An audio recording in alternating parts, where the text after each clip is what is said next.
Hello dear learners, welcome to my channel once again. তো বন্ধুরা, আজ তোমাদের সামনে যে টপিকটা নিয়ে আলোচনা করব সেই টপিকটা হচ্ছে ইউজ অফ নিড, অর্থাৎ নিডের ব্যবহার। নিডকে আমরা বিভিন্ন রকমভাবে কীভাবে ব্যবহার করতে পারি সেই ব্যবহার সম্পর্কে আজকে আমরা জানব।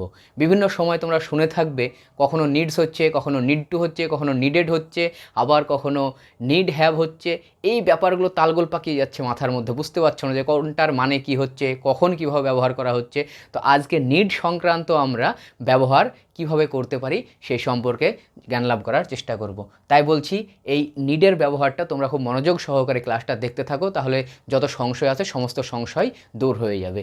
প্রথমে আমরা দেখে নিই যে নিডকে কীভাবে ব্যবহার করতে পারি। দেখো, ইউজ অফ নিড, এই নিডকে আমরা কখনো দরকার বা প্রয়োজন এই উদ্দেশ্যে ব্যবহার করতে পারি।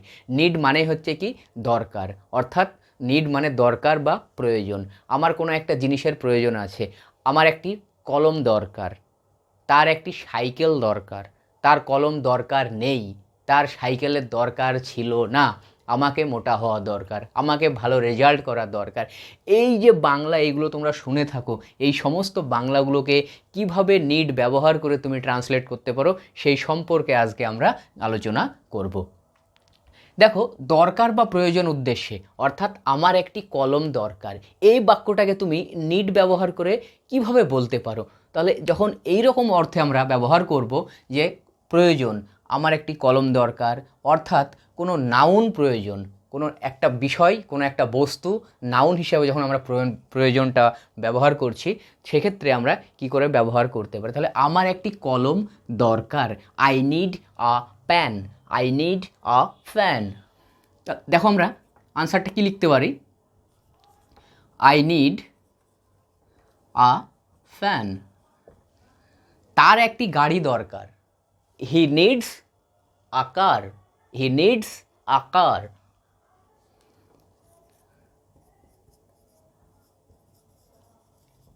হি নিডস আ কার। তাহলে আমার একটি কলম দরকার, তার একটি গাড়ি দরকার, তোমাদের একটি বই দরকার, ইউ নিড আ বুক। তাদের একটা সাইকেল দরকার, দে নিড আ সাইকেল। এই রকমভাবে তুমি নিডকে ব্যবহার করে প্রেজেন্ট টেন্সের সেন্সে কথা বলতে পারো। আমার একটি কলম দরকার নেই, তাহলে এই দিকটাতে আমরা ব্যবহার করছি কি পজিটিভ সেন্স, অ্যাফার্মেটিভ সেন্সে। কিন্তু যখন নেগেটিভ সেন্সে আমরা ব্যবহার করব, তখন সেটা কীভাবে ব্যবহার করতে পারি। নেগেটিভ সেন্স যখন ব্যবহার করব, তখন ডোন্ট বা ডাজন্ট আমরা এইভাবে ব্যবহার করব। আমার একটি কলম দরকার নাই, I don't need a pen, I don't need a fan. তার একটি গাড়ি দরকার নাই, he doesn't need a car, he doesn't need a car. তাদের সাইকেল দরকার নাই, they don't need a cycle. তার একটি কলম দরকার নেই, দে তার একটি কলম দরকার নাই বা দরকার নেই, হি doesn't need a pan, he doesn't need a pan. এইরকমভাবে আমরা বলতে পারি। প্রয়োজন আছে বা প্রয়োজন নাই, দরকার আছে বা দরকার নাই, কি করে আমরা নিড ব্যবহার করব এখানে বুঝতে পারলাম। তাহলে প্রয়োজন আছে, অর্থাৎ যখন আমরা অ্যাফার্মেটিভ সেন্স বা পজিটিভ সেন্সে বলবো তখন আমরা এইরকমভাবে ব্যবহার করব, আর যখন প্রয়োজন নাই বা দরকার নাই অর্থাৎ নেগেটিভ সেন্স, তখন আমরা এই নিয়মটা ফলো করব। এই তো গেল প্রয়োজন আছে বা প্রয়োজন নাই। এখন যদি বলা হয় যে দরকার ছিল না বা প্রয়োজন ছিল না, তাহলে সেগুলো কীরকম হবে একটু দেখে নাও। তোমার একটি বই দরকার ছিল, তাহলে তোমার একটি বই দরকার ছিল, কি বলবো, you needed a book, you needed a book. লোকটির একটি বাড়ি দরকার ছিল, the man needed a home, the man needed a home. আবার যখন আমরা বলবো তোমার একটা বই দরকার ছিল না, তোমার একটা বই দরকার ছিল না, সেগুলো কীভাবে ব্যবহার করব চলো দেখে নিই। তাহলে প্রথমে আমরা দেখে নিই যে অ্যাফার্মেটিভ সেন্স, অর্থাৎ তোমার একটি বই দরকার ছিল। কি বললাম, তোমার একটি বই দরকার ছিল। আনসারটা কি করে করবে, ইউ নিডেড আ বুক। লোকটির একটি বাড়ি দরকার ছিল, the man needed a home. এই তো হলো দরকার ছিল। এখন তুমি যদি বলো যে দরকার ছিল না বা প্রয়োজন ছিল না, তাহলে দরকার ছিল না বা প্রয়োজন ছিল না কী করে হতে পারে দেখে নিই। তোমার একটি বই দরকার ছিল না, এই যে নিডেড, তাহলে নিডেড নট এটা তো আর বলা যায় না, তো কী করবো আমরা, ডিড ব্যবহার করব। তাহলে you didn't need, you didn't need a book,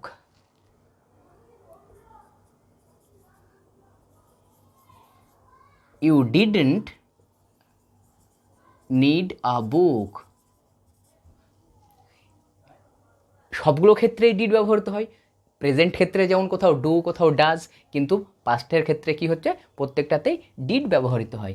লোকটির একটি বাড়ি দরকার ছিল না, the man didn't need a home, the man didn't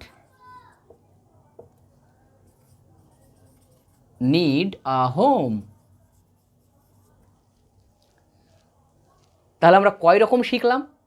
প্রথমে শিখলাম দরকার ছিল, দরকার আছে বা প্রয়োজন আছে, আর দরকার নাই বা প্রয়োজন নাই। তারপরে শিখলাম কি, দরকার ছিল বা প্রয়োজন ছিল, দরকার ছিল না বা প্রয়োজন ছিল না। এরপরে আমরা এই যে দরকার ছিল বা প্রয়োজন ছিল, এখানে কি করলাম, নিডেড ব্যবহার করে করেছি। তো এটাকে আমরা নিডেড ব্যবহার না করে নিড হ্যাভ ব্যবহার করে করতে পারি, একই রকম অর্থ প্রকাশ করবে। তাহলে সেটা কীভাবে ব্যবহার হচ্ছে, নিড হ্যাভটা কী করে ব্যবহার হচ্ছে চলো একটু দেখে নিই। যখন কোনো কাজ করা দরকার ছিল বোঝাবে, সেক্ষেত্রে আমরা কি করব, সেক্ষেত্রে নিড হ্যাভ প্লাস যে কাজটা করার দরকার ছিল, অর্থাৎ ভার্ব তো একটা পাবো, সেই ভার্বের কি করব, থার্ড ফর্ম ব্যবহার করব। তোমার যাওয়া দরকার ছিল, you need have gone, you need have gone, you need have gone. তোমার যাওয়া দরকার ছিল, অমিতের খেলা দরকার ছিল, Amit need have played, Amit need have played, Amit need have played. তার যাওয়া দরকার ছিল, তার খেলা দরকার ছিল, তার বলা দরকার ছিল, তার আসা দরকার ছিল। তাহলে যখন কোনো কাজ করা দরকার ছিল, এই সেন্সে অর্থ প্রকাশ করবে, সেক্ষেত্রে তোমরা ব্যবহার করবে নিড হ্যাভ। আর জানো তো যে হ্যাভ ব্যবহৃত হলে তারপরে ভার্বের পাস্ট পার্টিসিপল ফর্ম হয়, অর্থাৎ ভার্বের থার্ড ফর্ম ব্যবহার করতে হবে। তাই দেখো কি করলাম, তোমার যাওয়া দরকার ছিল, ইউ নিড হ্যাভ গান, অমিতের খেলা দরকার ছিল, অমিত নিড হ্যাভ প্লেড। তাহলে এই গেল আমাদের দরকার ছিল দুই রকম অর্থে পেলে। যখন কোনো কিছু দরকার ছিল তখন আমরা কি ব্যবহার করলাম, নিডেড।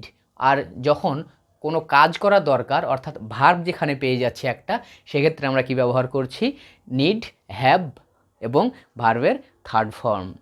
এছাড়াও নিডের আরও কিছু ব্যবহার রয়েছে, চলো সেগুলো আমরা দেখে নিই। আমরা অনেক সময় বলে না যে তোমার ভালো হওয়া দরকার, বা তোমার মোটা হওয়া দরকার, তোমার সুখী হওয়া দরকার। তাহলে তো ডিয়ার ফ্রেন্ডস, ক্লাস কেমন লাগছে তোমরা কমেন্ট করে জানাও, এবং কোন টাইপের ভিডিও তোমরা চাইছো সেই সম্পর্কে কমেন্টে লিখো। তাহলে তোমাদের ডিমান্ড অনুযায়ী আমি ক্লাস সাপ্লাই করতে পারবো বা ভিডিও বানাতে পারবো। আর তোমাদের কমেন্ট আমার পথ নির্দেশনা। আচ্ছা, এবার চলো দেখে নিই যে নিডস টু বি বা হওয়া দরকার, এইটা কোথায় কোথায় আমরা ব্যবহার করতে পারি। আমরা অনেক সময় বলি না, তোমার সৎ হওয়া দরকার, তাহলে সৎ হওয়া দরকার। এই ধরনের যখন কোনো অ্যাডজেক্টিভ যুক্ত বাক্য আমরা বলবো, যে তোমার সৎ হওয়া দরকার, তোমার সুখী হওয়া দরকার, তোমার ভালো হওয়া দরকার, তোমার চালাক হওয়া দরকার, এই বাক্যগুলোকে আমরা কি করে বলতে পারি, সেক্ষেত্রে আমরা ব্যবহার করব need to be. Subject wise কোথাও কোথাও নিডস টু বি হতে পারে। তাহলে you need to be honest, তোমার সৎ হওয়া দরকার। অর্থাৎ উপদেশমূলক যখন কোনো কথা বলছো, তুমি দেখো কীভাবে বলছো, যে you need to be honest, তোমার সৎ হওয়া দরকার, তোমার ওটা হওয়া দরকার, তোমাকে ভালো হওয়া দরকার, তোমাকে চালাক হওয়া দরকার, তোমাকে মেধাবী হওয়া দরকার, এই রকম তোমাকে হিসাবী হওয়া দরকার।